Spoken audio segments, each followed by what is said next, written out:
اعوذ باللہ من الشیطان الرجیم بسم اللہ الرحمن الرحیم السلام علیکم ورحمۃ اللہ وبرکاتہ۔ بہن بھائیوں، بیٹے بیٹیوں، آؤ روحانی سفر کی ایک واردات کا تجربہ ہو جائے۔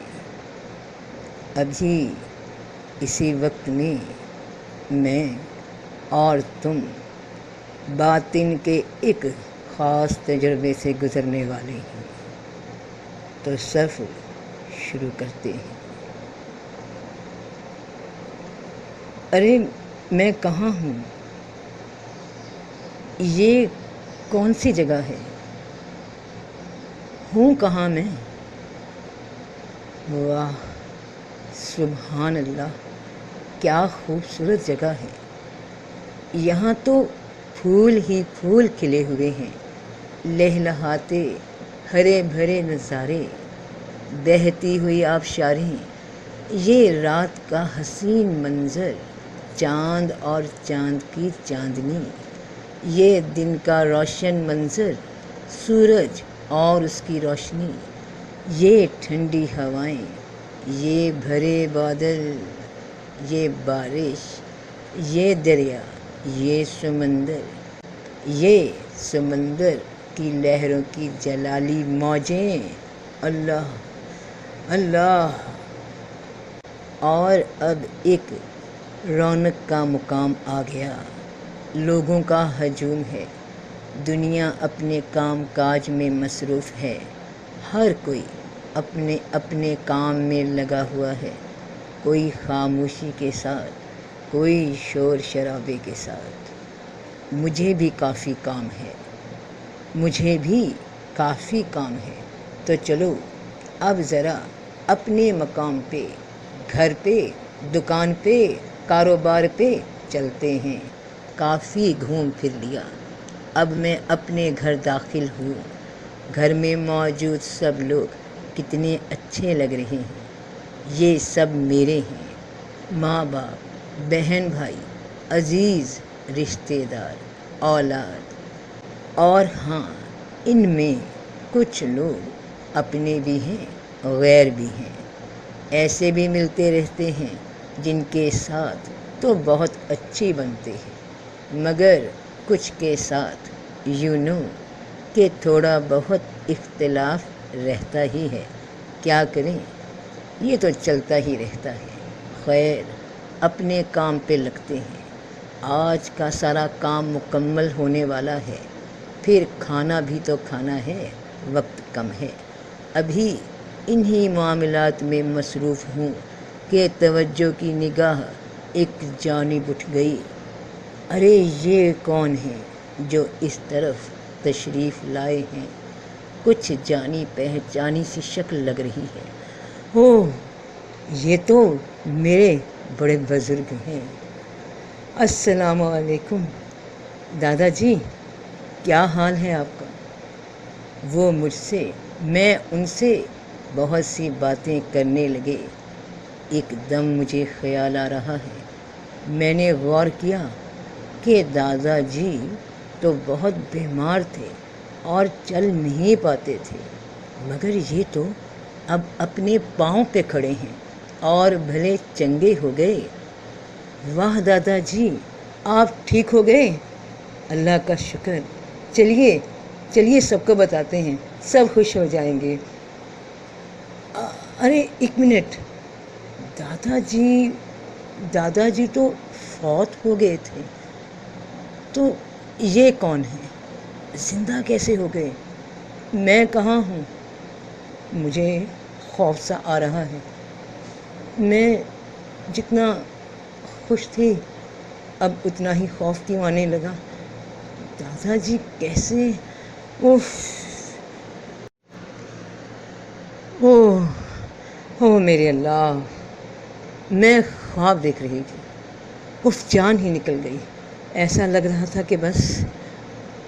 تو بہن بھائیوں، بیٹے بیٹیوں، ایسا کیا لگ رہا تھا اور اب کیا کیفیت ہوئی کہ محسوس ہوا کہ یہ جو میں اتنا عرصہ گزار آئی خواب کی دنیا میں، دنیا کے نظارے دیکھائی، ایک زندگی گزارائی دنیا کے بڑے ہی مختصر وقت کے حساب سے، ایک وقت کا ایک خواب، مگر خواب میں ایسا لگ رہا تھا کہ یہیں کی ہوں، یہاں ہی رہتی ہوں، اسی طرح زندگی میں مصروف ہوں اور کسی ایسے مقام پہ ہوں جہاں وہ بھی موجود ہیں جو میرے اپنے دنیا سے جا چکے۔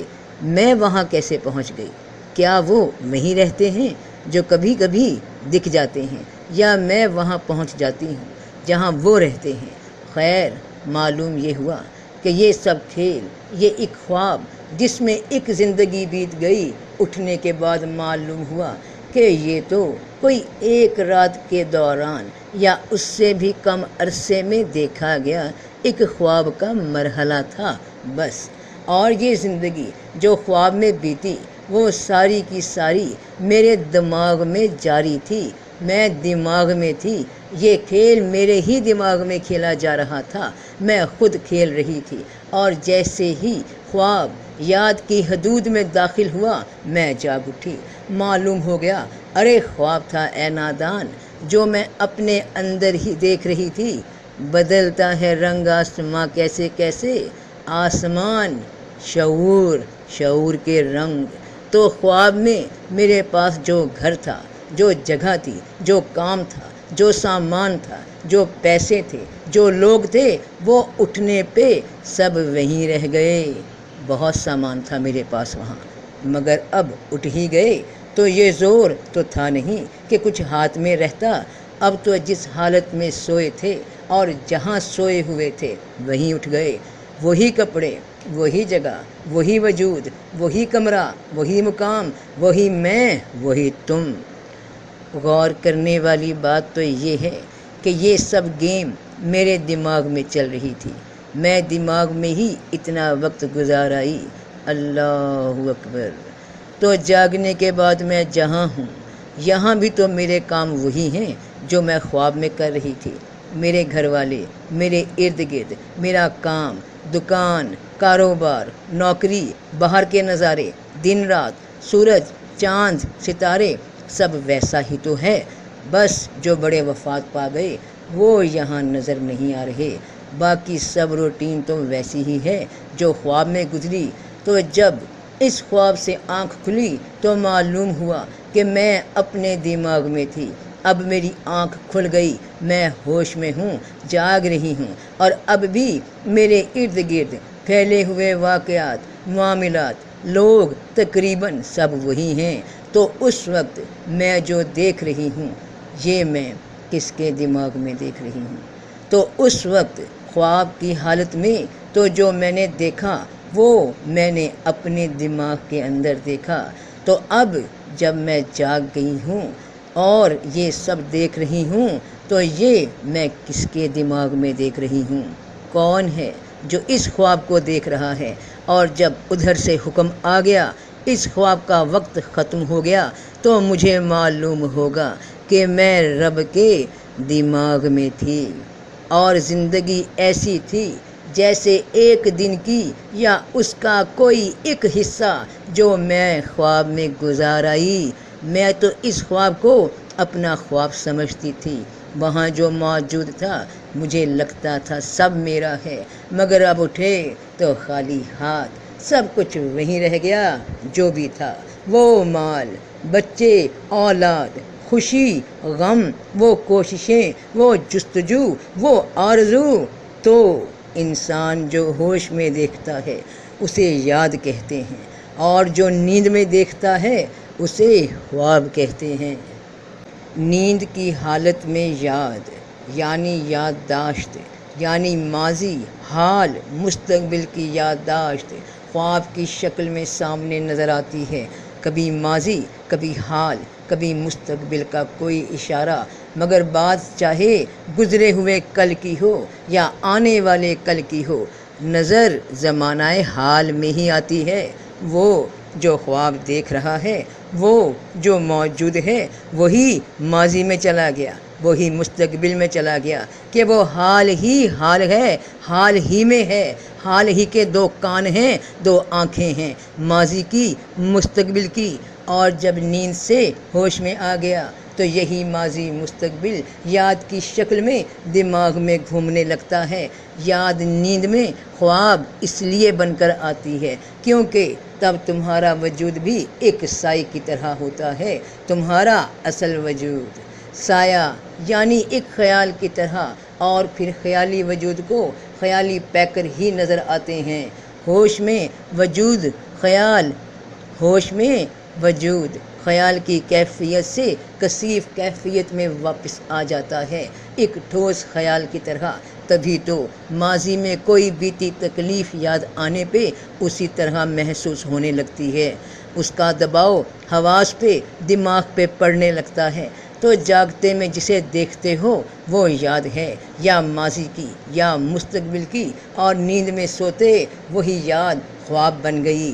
تو انسان جو ہوش میں دیکھتا ہے اسے یاد کہتے ہیں، اور جو نیند میں دیکھتا ہے اسے خواب کہتے ہیں۔ دونوں ہی ایک ہی کیفیت ہیں، مگر ایک دوسرے کا عین بھی غین بھی، ایک ہوتے ہوئے بھی جدا جدا سی لگتی ہیں، کیونکہ واقعات کے اثرات کے مختلف تجربے کی بنا پہ ایسا محسوس ہوتا ہے، ورنہ مشرق اور مغرب دونوں ہی رب کے ہیں۔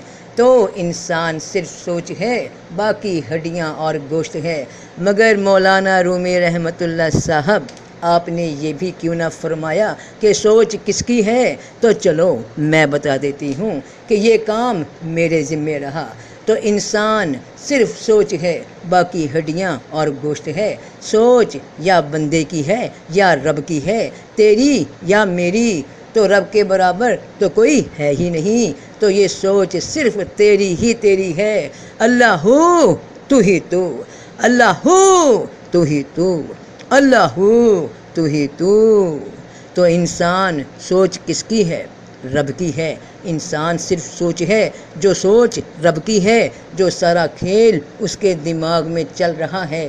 مچھلی جب تک پانی میں تھی، پانی اس کی زندگی تھی، وہ اسی کو سب سمجھتی رہی۔ پانی سے نکل جانے کے بعد معلوم ہوا مچھلی کو کہ ارے میں تو یہاں تھی، معلوم ہو گیا کہ میں کہاں تھی، تو معلوم ہوا کہ میں اپنے ہی دماغ کے اندر تھی، اور پھر میں ہی جب جاگی تو کائناتی دماغ کے اندر تھی، تو میں ہی تھی، تو میں ہی میں تھی، اور جب ان دونوں دماغوں سے باہر نکلی تو معلوم ہوا کہ تو ہی تو تھا، تو ہی تو ہے، تو ہی تو رہے گا۔